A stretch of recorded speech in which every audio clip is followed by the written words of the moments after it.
রাজধানীর কেন্দ্রীয় শহীদ মিনারে চলছে বৈষম্য বিরোধী ছাত্র আন্দোলনের মার্চ ফর ইউনিটি। কর্মসূচিতে যোগ দিতে সকাল থেকে জড়ো হতে থাকে শিক্ষার্থীরা। পাশাপাশি ভোর থেকে শুরু হয় মঞ্চ তৈরির কাজ।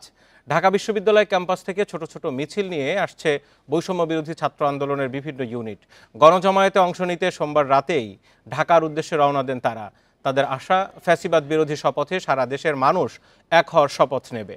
29 ডিসেম্বর সংবাদ সম্মেলন করে 31 ডিসেম্বর বৈষম্য বিরোধী ছাত্র আন্দোলন জুলাই বিপ্লবের ঘোষণাপত্র প্রকাশ করবে বলে জানিয়েছিল বৈষম্য বিরোধী ছাত্র আন্দোলন।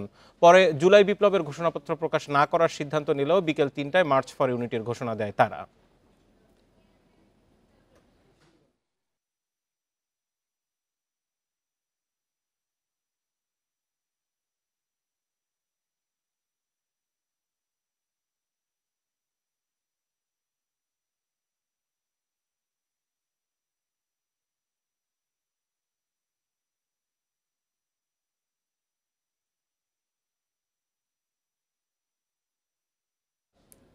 বৈষম্য বিরোধী ছাত্র আন্দোলনের মার্চ ফর ইউনিটি চলছে শহীদ মিনারে। সরাসরি যোগ দিচ্ছেন সহকর্মী নূরে আলম, আমাদের সাথে টেলিফোন লাইনে রয়েছেন। নূরে আলম, আপনি এর আগে যেমনটা জানাচ্ছিলেন 3টার দিকে আনুষ্ঠানিক শুরু হওয়ার কথা, 1 ঘন্টা পেরিয়ে গেল। গণজমায়েত কেমন হলো এই বিষয়টি জানাবেন, আর ওখানে যারা বক্তব্য দিচ্ছেন তারা ঠিক আজকে কি বলছেন, কি বানিয়ে দিচ্ছেন? বিপুল সংখ্যক মানুষ এরই মধ্যে শহীদ মিনারে এসে জমায়েত হয়েছেন। কিছুক্ষণ আগেই এই মার্চ ফর ইউনিটি কর্মসূচি শুরু হয়েছে। গণঅভ্যুত্থানে একজন শহীদের বাবার তার বক্তব্যের মধ্য দিয়ে এই মার্চ ফর ইউনিটির আজকের অনুষ্ঠান শুরু হয়েছে। আমরা দেখছি পুরো শহীদ মিনার এলাকা লোকে লোকারণ্য, সারা দেশ থেকে মানুষ এই সমাবেশে অংশ নিতে এসেছেন। বৈষম্য বিরোধী ছাত্র আন্দোলনের যারা নেতৃত্বে ছিলেন তারাও এরই মধ্যে উপস্থিত হয়েছেন। এখানে স্লোগান চলছে, নানা ধরনের স্লোগান চলছে ফ্যাসিস্ট বিরোধী। শেখ হাসিনার বিচার দাবি করছেন এখানে আসা আন্দোলনকারীরা, এবং তারা বলছেন দ্রুততম সময়ের মধ্যে শেখ হাসিনাকে দেশে ফিরিয়ে এনে বিচারের মুখোমুখি করতে হবে। তার 16 বছরের শাসন আমলের গুণ খুন, ভোটাধিকার লঙ্ঘন, প্রত্যেকটি অপরাধের বিচারের মুখোমুখি তাকে করতে হবে বলে এখানে আন্দোলনরত শিক্ষার্থীরা দাবি তুলছেন। এর আগে আমরা দেখছি দুপুর 12টা থেকেই এই শহীদ মিনার এলাকায় এই সমাবেশে অংশগ্রহণ করতে শিক্ষার্থীরা আসতে শুরু করেছেন। শুধু শিক্ষার্থী নয়, নানা শ্রেণী পেশার মানুষ এই সমাবেশে অংশ নিয়েছেন। এর আগে 28 ডিসেম্বর বৈষম্য বিরোধী ছাত্র আন্দোলনের পক্ষ থেকে ঘোষণা করা হয় জুলাই বিপ্লবের ঘোষণাপত্র আজকে পাঠ করা হবে। কিন্তু গতকাল রাতে অন্তর্বর্তীকালীন সরকারের পক্ষ থেকে সংবাদ সম্মেলন করে জানানো হয় যে সরকারের উদ্যোগে ফ্যাসিস্ট বিরোধী যারা আন্দোলনে অংশ নিয়েছে সকল রাজনৈতিক দল মতের সাথে ঐক্যবদ্ধভাবে আলোচনা করে তারপরে জুলাই বিপ্লবের ঘোষণাপত্র প্রস্তুত করা হবে। এরপর সরকারের পক্ষ থেকে এই ঘোষণাপত্র পাঠ করা হবে আনুষ্ঠানিকভাবে। তারপরে বৈষম্য বিরোধী ছাত্র আন্দোলনের পক্ষ থেকে রাতে সংবাদ সম্মেলন করে আজকে এই মার্চ ফর ইউনিটি কর্মসূচি ঘোষণা করা হয় এবং সেখানে বলা হয় যে জুলাই বিপ্লব ঘোষণাপত্র পাঠ করা হবে না, এটি কিভাবে হবে এবং কি কি থাকতে হবে সে বিষয়ে তারা সুনির্দিষ্ট ভাবে এখানে বক্তব্য দেবেন। আমরা বৈষম্য বিরোধী ছাত্র আন্দোলনের নেতাদের সাথে কথা বলেছিলাম, তারা আমাদেরকে জানিয়েছেন জুলাই বিপ্লবের ঘোষণাপত্রে 1947 থেকে 2026 পর্যন্ত আন্দোলন, সংগ্রাম, মুক্তিযুদ্ধ প্রত্যেকটি ঘটনাকে ফুটিয়ে তোলা হবে। 1947 সালে এই জনপদের মানুষের যে এরই মধ্যে দেখতে পাচ্ছি পুরো কেন্দ্রীয় শহীদ মিনারের যেই বেদি, আশপাশের এলাকা, লোকে লোকারণ্য, ঢাকা বিশ্ববিদ্যালয়ের ল ডিপার্টমেন্টের সামনে পর্যন্ত লোক চতুর্দিকে। কিন্তু একটা বিষয় একটু জানতে চাই যে বৈষম্য বিরোধী ছাত্র আন্দোলনের এই কর্মসূচিতে অন্যান্য কারা এসছেন, গুরুত্বপূর্ণ মঞ্চে কাদেরকে দেখতে পাচ্ছেন, তারা কি বলছে, এদের সাথে একমত কিনা, সব মিলিয়ে সেখানকার উপস্থিতি কারা কিভাবে এসছে একটু জানাবেন। মঞ্চে যারা আছেন তারা হচ্ছে বৈষম্য বিরোধী ছাত্র আন্দোলনের ব্যানারে নেতৃত্বে যারা ছিলেন তারা মঞ্চে আছেন। এবং আমরা এখানে দেখছি শুধুমাত্র আন্দোলনকারী শিক্ষার্থী নয়, নানা শ্রেণী পেশার মানুষ এখানে এসেছেন, যার সংস্কৃতিতে শুধুমাত্র শহীদ মিনার এলাকায় নয়, এই পাশে এনএক্স ভবন পর্যন্ত ঢাকা বিশ্ববিদ্যালয়ে যে আইন অনুষদ রয়েছে, আইন অনুষদের ভবন ভবন, সেই এনএক্স ভবন পর্যন্ত মানুষে ভরে গেছে। এবং এখানে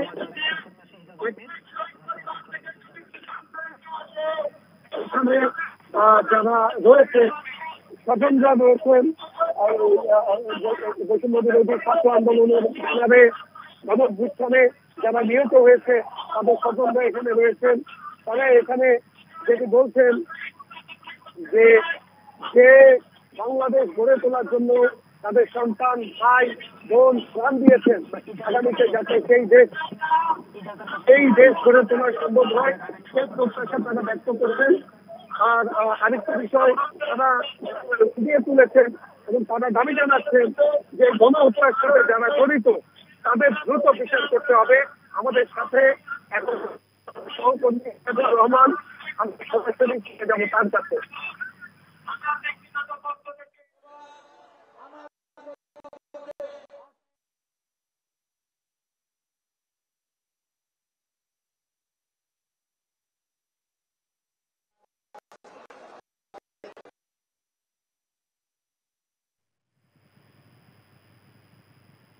কেন্দ্রীয় শহীদ মিনারের একেবারে উপর থেকে ড্রোন ক্যামেরায় যে চিত্র দেখা যাচ্ছে, শহীদ মিনারের পুরো বেদি, আশপাশের এলাকা, ঢাকা বিশ্ববিদ্যালয়ের ল ফ্যাকাল্টির যে এনএক্স বিল্ডিং সামনে, পুরো এলাকায় কিন্তু লোকে লোকারণ্য, শিক্ষার্থীরা এসছে। সেখানে আমাদের দুজন সহকর্মী নূরে আলম ছিলেন এতক্ষণ আমার সাথে টেলিফোন লাইনে, এই মুহূর্তে সহকর্মী এজাজুর রহমান, সকাল থেকে তারা সেখানে রয়েছে।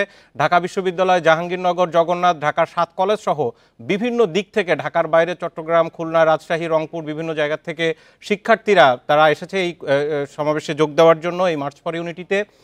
এই প্রোগ্রামটি মূলত হওয়ার কথা ছিল, গতকালকে যে গণ অভ্যুত্থানের ঘোষণাপত্র এখান থেকে প্রকাশ করার কথা হয়েছিল, কিন্তু রাতের বেলায় গভীর রাত্রে 2 দফায় বৈষম্য বিরোধী ছাত্র আন্দোলনের 2টি সংবাদ সম্মেলন থেকে জানানো হয় সরকার যেহেতু তাদের সাথে একাত্মতা ঘোষণা করেছে, সরকারিভাবে এই ঘোষণাপত্র প্রকাশ করা হবে, সেই কারণে তারা রাত 1টা এবং 12টায় 2টি সংবাদ সম্মেলন করে, একদিকে সার্জিস আলম ছিলেন, আরেক সমন্বয়ক ছিলেন, তারা সেখান থেকে জানিয়েছেন যে আজকে এই প্রোগ্রামটি অব্যাহত থাকবে, তবে সেটির নাম পরিবর্তন করে মার্চ ফর ইউনিটি করা হয়েছে এবং যে ঘোষণাপত্রটি দেওয়ার কথা ছিল তাদের, সেটি সরকার দিবে, তারা তাদের সাথে একাত্মতা ঘোষণা করবে। আমরা আজকে সেই মার্চ ফর ইউনিটির সেই সমাবেশের একেবারে ড্রোন চিত্র আমরা দেখতে পাচ্ছি। এই মুহূর্তে সহকর্মী এজাজুর রহমান আমার সাথে রয়েছেন। এজাজুর রহমান, একটু জানাবেন যে সেখানে এখন কি অবস্থা, কি বলছেন, মার্চ ফর ইউনিটিতে কি ধরনের কর্মসূচি থাকছে, বক্তব্য কি দিচ্ছেন, জুলাই আগস্ট এই আন্দোলনের সাথে হতাহতের পরিবার কারা আসছে, আহত কারা আসছে, তারা কি বলছেন?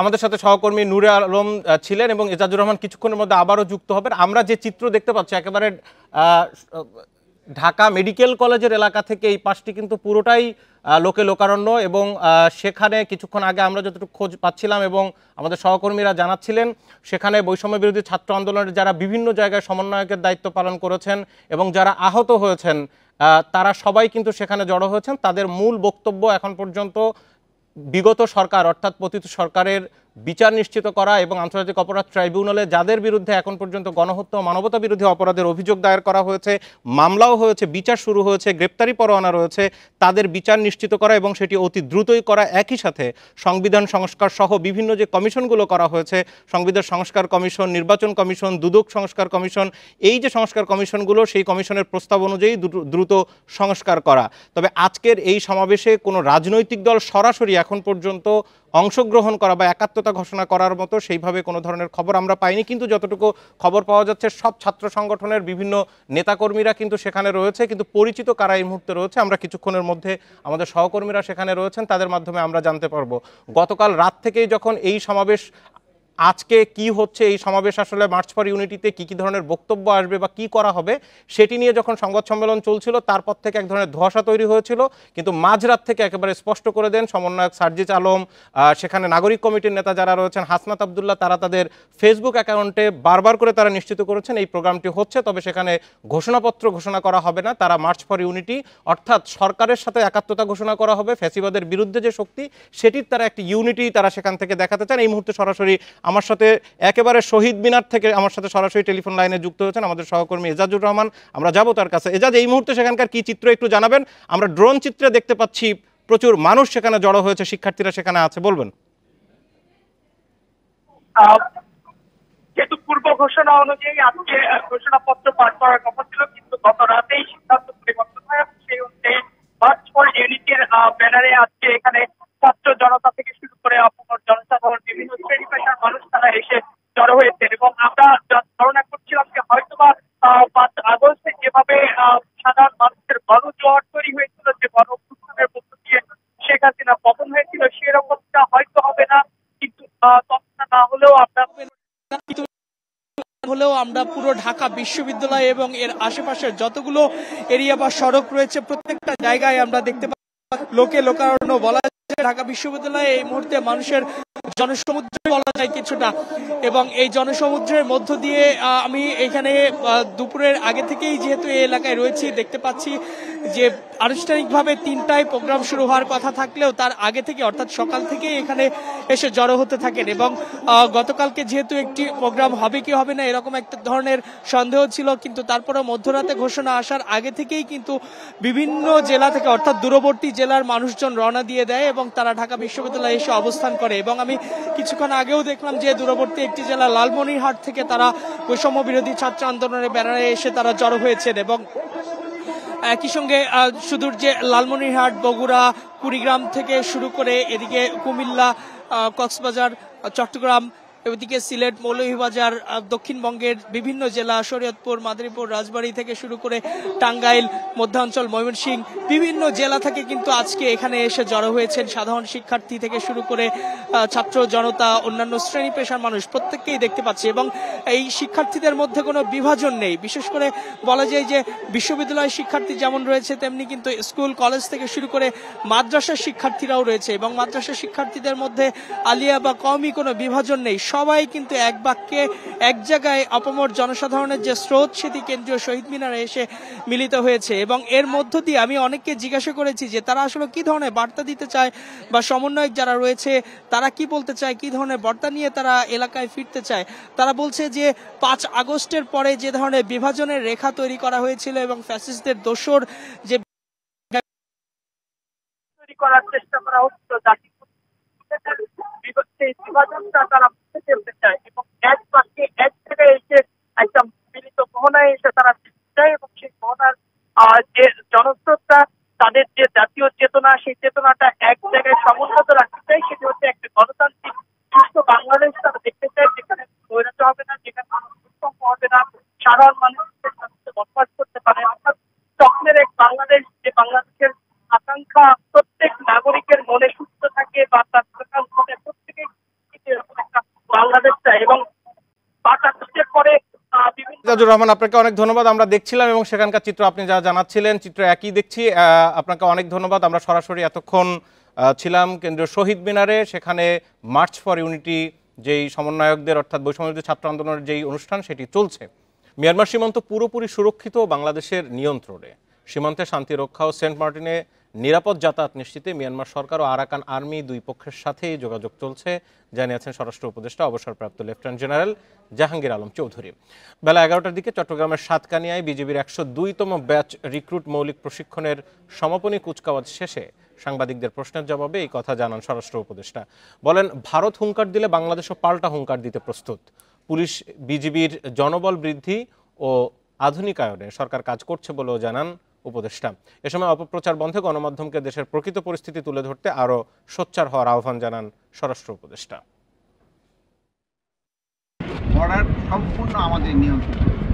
কিন্তু আপনারা জানেন যে আরাকান আর্মি এবং মিয়ানমার আর্মির সাথে যে যুদ্ধ, আরাকান আর্মি আমাদের যে অপোজিটের যে জায়গাগুলো ওই জায়গায় তারা দখল করে। এখন আমাদের একটু হচ্ছে সমস্যা যে আমাদের জনের সাথে কিন্তু যোগাযোগ নাই, বাংলাদেশে কোনো সংখ্যার কোনো কারণ নেই। প্রধান উপদেষ্টার বক্তব্যের সময় অনুযায়ী নির্বাচনের প্রস্তুতি গ্রহণ করা হচ্ছে, তবে বিভিন্ন সংস্কার কমিশনের প্রতিবেদন পেলেই ধারণা দেওয়া যাবে কবে নাগাদ নির্বাচন হবে, এমন কথা জানিয়েছেন প্রধান নির্বাচন কমিশনার এম নাসির উদ্দিন। সকালে কুমিল্লা আঞ্চলিক নির্বাচন কর্মকর্তার কার্যালয়ে এক মতবিনিময় সভায় তিনি এসব কথা বলেন। এ সময় তিনি আরও বলেন, বড় রাজনৈতিক দলগুলো প্রথম থেকে জাতীয় সংসদ নির্বাচনের দাবি জানিয়ে আসছিলেন, তাই স্থানীয় সরকার নির্বাচন নয় বরং জাতীয় সংসদ নির্বাচনের প্রস্তুতি নেওয়া হচ্ছে বলেও জানান তিনি।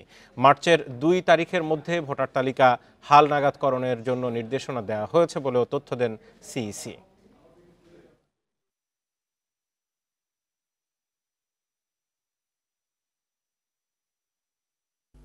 আমরা মাননীয় প্রধান উপদেষ্টা যে ইঙ্গিত দিয়েছেন ওনার 16 তারিখের বক্তৃতায়, সেটার আলোকেই প্রস্তুতি নিচ্ছে। সংস্কার কমিশনের রিপোর্টগুলো পেলে হয়তো একটা আন্দাজ করা যাবে যে কবে নাগাদ ইলেকশন হতে পারে। তবে আমরা ওনার বক্তব্যের সাথে একদম মিল রেখেই প্রস্তুতি নিচ্ছি। রাতে নয়, ভোট হবে দিনের আলোতে। অন্তর্বর্তীকালীন সরকার নির্বাচিত জনপ্রতিনিধিদের কাছে সুষ্ঠুভাবে ক্ষমতা হস্তান্তর করবে বলে জানিয়েছেন ধর্ম উপদেষ্টা ডক্টর আফামা খালিদ হোসেন। সকালে ঝালকাঠির নেসারাবাদে এক অনুষ্ঠানে তিনি আরও বলেন, রাষ্ট্র স্থিতিশীল, তবে সরকার পরিবর্তনশীল। এদেশ কোনো দলকে ইজারা দেয়া হয়নি। এতদিন জনগণকে ভোটাধিকার থেকে বঞ্চিত করা হয়েছিল, সেই সুযোগ আর দেয়া হবে না। 5 বছর পর পর ভোট হবে, জনগণ যাকে পছন্দ করবে তাকেই ভোট দেবে। পার্শ্ববর্তী দেশ অপপ্রচার চালাচ্ছে মন্তব্য করে তিনি আরও বলেন, দেশে বর্তমানে সাম্প্রদায়িক সম্প্রীতি বজায় রয়েছে। আমরা অন্তর্বর্তীকালীন সরকার একটা নির্বাচনের মাধ্যমে যারা নির্বাচিত হয়ে আসবেন আমরা তাদের হাতে ক্ষমতা হস্তান্তর করে বিদায় নেব, এবং যারা আসবেন তাদের জন্য আমরা পথ সুগম করতে চাই। এবং ইনশাআল্লাহ আজিজ, আল্লাহ যদি তৌফিক দেন, আগামী দিনে ভোট হবে দিনের আলোতে, রাতে কোনো ভোট হবে না। কিশোরগঞ্জের ভৈরবের পঞ্চবটি এলাকায় নিখোঁজের 8 ঘন্টা পর প্রতিবেশীর ঘর থেকে শিশু সাহালের মরদেহ উদ্ধার করেছে পুলিশ। এই ঘটনায় প্রতিবেশী হাসানকে আটক করা হয়েছে। আটক হাসানের বাড়ি ব্রাহ্মণবাড়িয়ার আশুগঞ্জে। পুলিশ জানিয়েছে, সোমবার বিকেলে শিশু সাহাল নিখোঁজ হওয়ার পর তার মা থানায় একটি সাধারণ ডায়েরি করেন। পরে রাত 1:30টার দিকে পুলিশ সন্দেহভাজনভাবে প্রতিবেশী হাসানের ঘরে তল্লাশি চালায়। এ সময় ওয়ার্ড্রবের ভেতরে শিশুটির মরদেহ পাওয়া যায়। পরে জিজ্ঞাসাবাদে হত্যার কথা স্বীকার করে হাসান। পরকীয়া সম্পর্কের কারণে শিশুটিকে শ্বাসরোধ করে হত্যা করা হয়েছে বলে জানিয়েছে পুলিশ।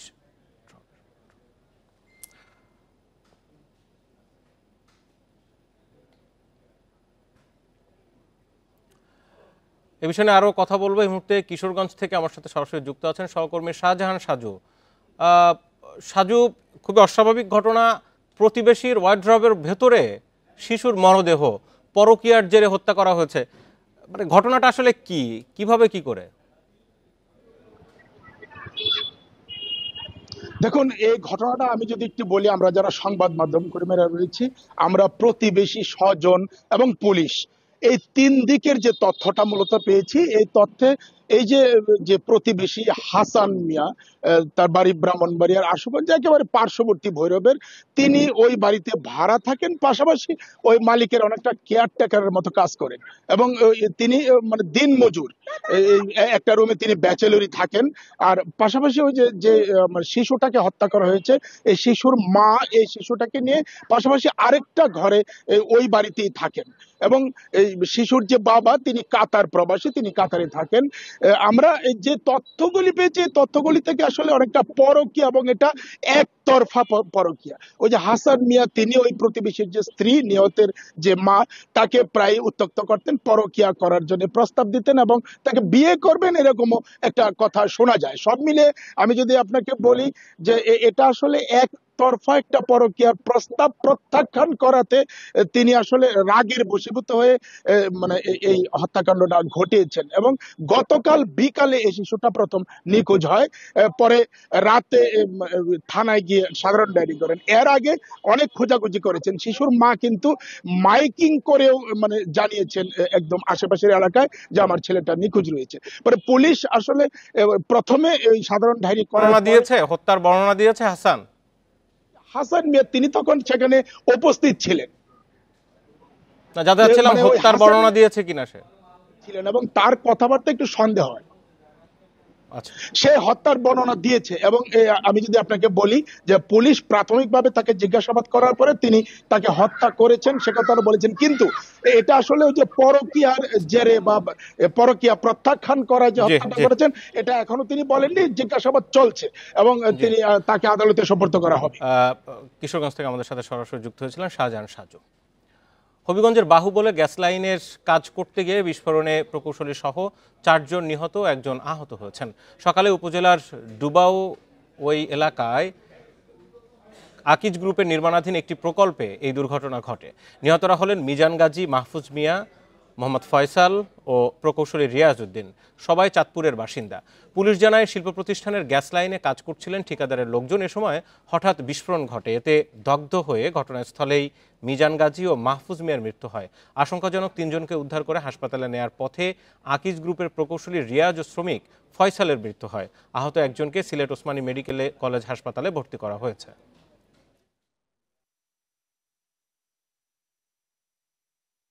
টেকনিক্যাল কারণে হয়তো বিস্ফোরণ ঘটতে পারে বা কোনো কারণে ঘটছে সেটা আমরা এখনো জানি না। তো এখানে স্পটে 2 জন মারা গেছে, আর ওসমানী মেডিকেল কলেজ হাসপাতালে আর 2 জন মারা গেছে, আর 2 জন চিকিৎসাধীন অবস্থায় আছে, 1 জন সংখ্যামুক্ত আছে। এখন পরিস্থিতি স্বাভাবিক আছে, গ্যাসের লাইনে কোনো সমস্যা নাই, তাদের টেস্টিং ইউনিটে বিস্ফোরণটা ঘটছে মূলত। প্রায় 36 ঘন্টা পার হলেও এখনও উদ্ধার হয়নি রাজশাহীতে অপহরণের শিকার নারী চিকিৎসক। কুপিয়ে আহত করা হয় চিকিৎসকের মাকে। এই ঘটনায় মামলা করেছে পরিবার। এরপরই নারী চিকিৎসককে উদ্ধারে অভিযান শুরু করেছে পুলিশ। সোমবার ভোরে রাজশাহী নগরীর চন্দ্রিমা এলাকার 118 নম্বর বাসা থেকে অপহৃত হন নারী চিকিৎসক। তার মাকে ধারালো অস্ত্র দিয়ে কুপিয়ে এবং হাত পা বেঁধে বাবাকেও অপহরণ করে 6 জনের একটি দল। অপহৃত চিকিৎসকের মা জানান, ফজরের নামাজ পড়তে মসজিদে যাওয়ার সময় অপহরণকারীরা তার স্বামীকে জিম্মি করে বাসায় ঢুকে পড়ে। পরে স্বামী ও মেয়েকে মাইক্রোবাসে করে নিয়ে যায়। জখম করে আমার মেয়েকে নিয়ে চলে গেছে, ওর বাবা আমার মেয়েকে নিয়ে চলে গেছে। পরে ওর বাবাকে নাকি ইঞ্জেকশন দিয়েছে, জ্ঞান শূন্য হয়ে গেছে। পরে রাস্তায় ফেলে দিয়ে মেয়েকে নিয়ে চলে, মেয়ে কি অবস্থা আমি বলতে পারছি না। পরিবারের অভিযোগ, অপহরণের পেছনে রয়েছেন তানজিম খান ওরফে রোশন আলম, কখনো আওয়ামী লীগ নেতা, কখনো ফজলের নূর তাপসের ঘনিষ্ঠ বলে পরিচয় দিতেন তিনি।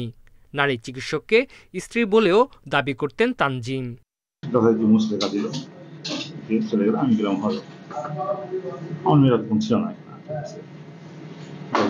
আমাদের কাছে হজ থেকে আসা পরে কোনো সমস্যা নাই, এই 5 তারিখের ঘটনার পর থেকে আবার শেষ। অক্ষত অবস্থায় নারী চিকিৎসককে উদ্ধারের দাবি স্বজনদের। পুলিশ বলছে অপহরণে জড়িতদের গ্রেপ্তারে অভিযান চলছে। রকম ফ্রড, তিনি আওয়ামী লীগে 5 আগস্টের আগে তিনি আওয়ামী লীগের নেতা ছিল, 5 আগস্টের পর এখন বিএনপি জামাতের নেতা এরকম দাবি করে। তা আমরা সর্বোচ্চ শাস্তি চাই। মেয়েকে উদ্ধারের কার্যক্রম চালাচ্ছে আর কি থানা পুলিশ। এই যে লোক অপহরণ করেছে এবং তার সঙ্গে যারা ছিল, বিশেষ করে যে মেয়ে তার সাথে পূর্ব পরিচিত ছিল বলে জানা যাচ্ছে। অপহরণের ঘটনায় চন্দ্রিমা থানায় 2 জনের নাম উল্লেখ সহ অজ্ঞাত 4 জনের বিরুদ্ধে মামলা করেছে নারী চিকিৎসকের বাবা।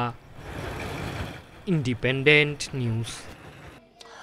বাগেরহাটের মোল্লাহাটে বৈষম্য বিরোধী ছাত্র আন্দোলনের শিক্ষার্থীদের গাড়িবহরে হামলার অভিযোগ উঠেছে। সকালে মার্চ ফর ইউনিটি কর্মসূচিতে যোগ দিতে রওনা দিলে উপজেলার মাদ্রাসাঘাট এলাকায় এই ঘটনা ঘটে। শিক্ষার্থীরা জানান, কেন্দ্রীয় কর্মসূচিতে অংশ নিতে খুলনা থেকে শিক্ষার্থীরা 25টি বাস নিয়ে ঢাকার উদ্দেশ্যে যাত্রা করে। এ সময় একটি বাস পেছনে পড়ে গেলে ওই বাসের চালকের সঙ্গে সড়কে চলাচলকারী অন্য একটি গাড়ির সাইড দেয়া নিয়ে কথা কাটাকাটি হয়। এক পর্যায়ে কিছু লোকজন বাস থেকে কয়েকজন শিক্ষার্থীকে নামিয়ে মারধর করে। পরে শিক্ষার্থীদের সঙ্গে তাদের সংঘর্ষ হয়। ঘণ্টাব্যাপী এই সংঘর্ষে আহত হয় অন্তত 20 জন। পুলিশ ও সেনাবাহিনী গিয়ে পরিস্থিতি নিয়ন্ত্রণে আনে।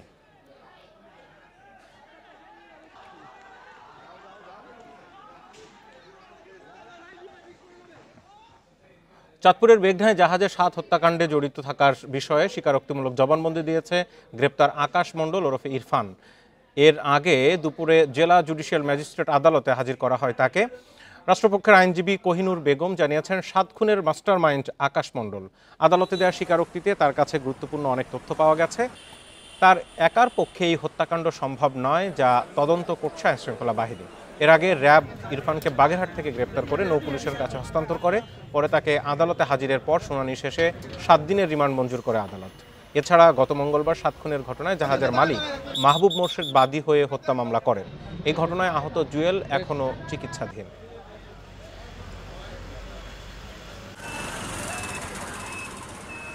তার 164 জবানবন্দি আজকে 31/12/2024 তারিখে সিনিয়র জুডিশিয়াল এক ম্যাজিস্ট্রেট সাহেব গ্রহণ করেছেন।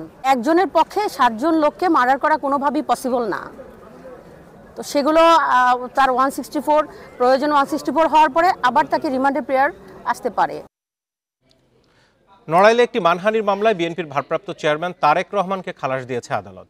দুপুরে নড়াইল জুডিশিয়াল ম্যাজিস্ট্রেট আদালতের বিচারক মেহেদী হাসান এই রায় ঘোষণা করেন। রাষ্ট্রপক্ষের আইনজীবী জানান, 2014 সালে বিজয় দিবসে ইংল্যান্ডের ইস্ট লন্ডনের এনটিএম ব্যাংকোয়েট হলে তাকে তারেক জিয়ার বিরুদ্ধে বঙ্গবন্ধু শেখ মুজিবুর রহমানকে নিয়ে আপত্তিকর বক্তব্য দেওয়ার অভিযোগ ওঠে। এই ঘটনায় কালিয়া উপজেলার সাবেক মুক্তিযোদ্ধা কমান্ডার শাহজাহান বিশ্বাস তারেক জিয়াকে আসামি করে মামলা করেন। মামলায় 2021 সালে তারেক রহমানের 2 বছরের কারাদণ্ড দেয় আদালত। পরে এই রায়ের বিরুদ্ধে আপিল করলে অভিযোগ প্রমাণিত না হয় তাকে খালাস দেয় আদালত।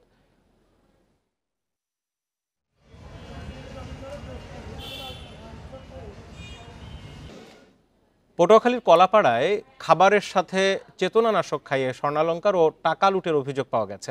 সকালে উপজেলার পশ্চিম বাদুরতলী গ্রামে এই ঘটনা ঘটে। এতে গুরুতর অসুস্থ 6 জনকে হাসপাতালে ভর্তি করা হয়েছে।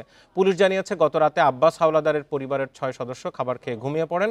সকালে ঘুম না ভাঙায় প্রতিবেশীরা গিয়ে ডাকাডাকি করে ঘুম থেকে উঠে তারা দেখতে পান দুর্বৃত্তরা টিনের বেড়া কেটে আলমারিতে রাখা 2 লাখ টাকা, 3 ভরি স্বর্ণ, 5টি মোবাইল সহ বিভিন্ন মালামাল লুট করে নিয়ে গেছে। পরিবারের সদস্যরা অসুস্থ বোধ করলে স্থানীয়রা তাদের হাসপাতালে ভর্তি করেন।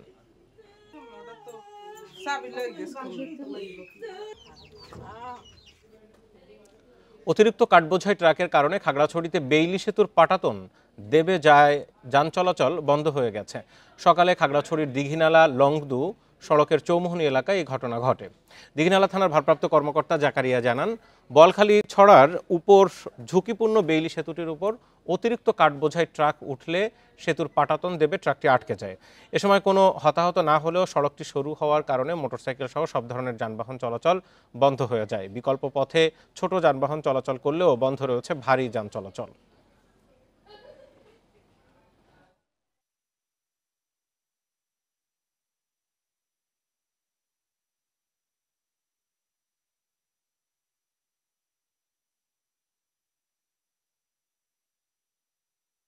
বছরের শেষ সূর্যাস্ত উপভোগ করতে কুয়াকাটা সমুদ্র সৈকতে ভিড় করেছেন পর্যটকরা। এরই মধ্যে অগ্রিম বুকিং হয়ে গেছে বেশিরভাগ হোটেল মোটেলগুলো। হোটেল মালিকরা জানান, দ্বিতীয় ও তৃতীয় শ্রেণীর হোটেলগুলোতে কিছু রুম ফাঁকা রয়েছে। পর্যটকদের দৃষ্টি আকর্ষণে এরই মধ্যে হোটেল মোটেল রেস্তোরাঁ বিনোদন স্পট সহ বিভিন্ন স্থানকে রঙিন লাইট বেলুন দিয়ে সাজানো হয়েছে। এছাড়াও নতুন বছরকে স্বাগত জানাতে বেশিরভাগ হোটেল ধোয়া মোছা করে নতুন সাজে সেজেছে। পর্যটকদের নিরাপত্তায় জেলা প্রশাসন ও ট্যুরিস্ট পুলিশ নানা উদ্যোগ নিয়েছে। প্রতি বছর নতুন বছরকে স্বাগত জানাতে কুয়াকাটা সমুদ্র সৈকতে কয়েক হাজার পর্যটকের সমাগম ঘটে।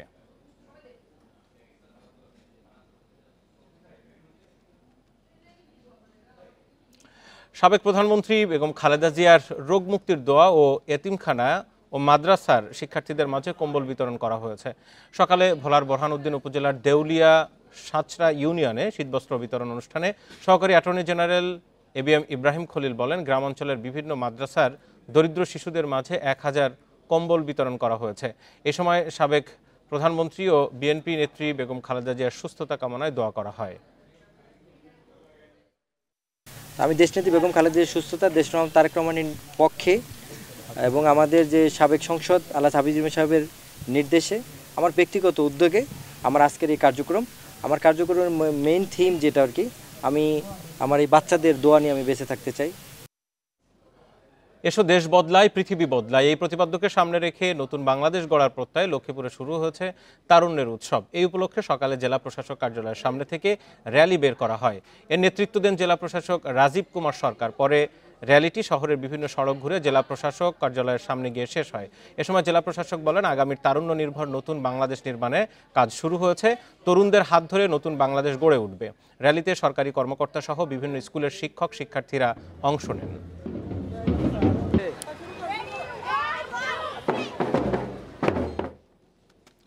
এই ছিল এখনকার সমগ্র বাংলাদেশে। এতক্ষণ সাথে থাকার জন্য ধন্যবাদ সবাইকে। ফেসবুক, ইউটিউব ও এক্সে রয়েছে আরও বিস্তারিত খবর।